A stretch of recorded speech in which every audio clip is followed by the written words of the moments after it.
ಜೀವ ಜಲಕ್ಕಾಗಿ ಹೋರಾಟ. ಕುಡಿಯುವ ನೀರಿಗಾಗಿ ಹೊಸದುರ್ಗ ತಾಲೂಕು ಸಂಪೂರ್ಣ ಬಂದ್. ಸಮಸ್ತ ಹೊಸದುರ್ಗ ನಗರ ಮತ್ತು 346 ಹಳ್ಳಿಗಳ ಜೀವ ಸಂಕುಲದ ಕುಡಿಯುವ ನೀರಿಗಾಗಿ ಬಂದ್.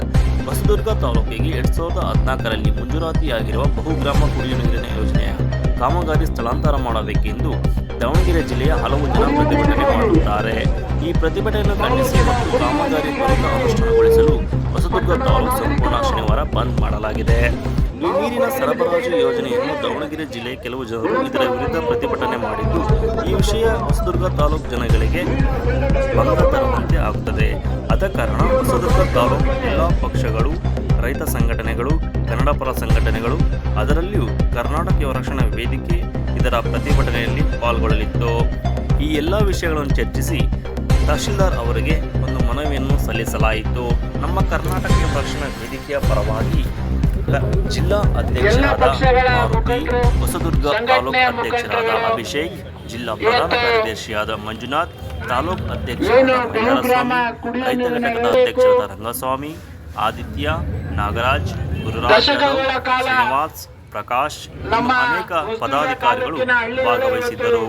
ಕನ್ನಡ 24/7 ನ್ಯೂಸ್ HD ಜಿಲ್ಲಾ ವರದಿಗಾರರು ಹಾಲೇಶ್ ಯಾದವ್ ಬೇರೆ.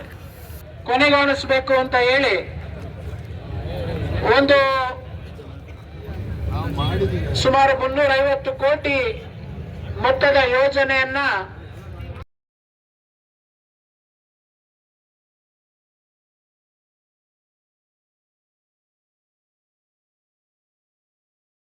ಇದ್ದೀನಿ. ಇವತ್ತಿನ ದಿನ ಏನು ಬೇಗಬಾರು ಮುಂದಾಳತ್ವದಲ್ಲಿ ಈ ತರ ನಡೆದಿರ್ತಕ್ಕಂಥ ಈ ಹೊಸದುರ್ಗ ಬಂದ್ಗೆ ನೀವೆಲ್ಲ ತುಂಬಾ ದೊಡ್ಡ ಮಟ್ಟದಲ್ಲಿ ಸಹಕಾರ ಕೊಟ್ಟಿದ್ದೀರಾ.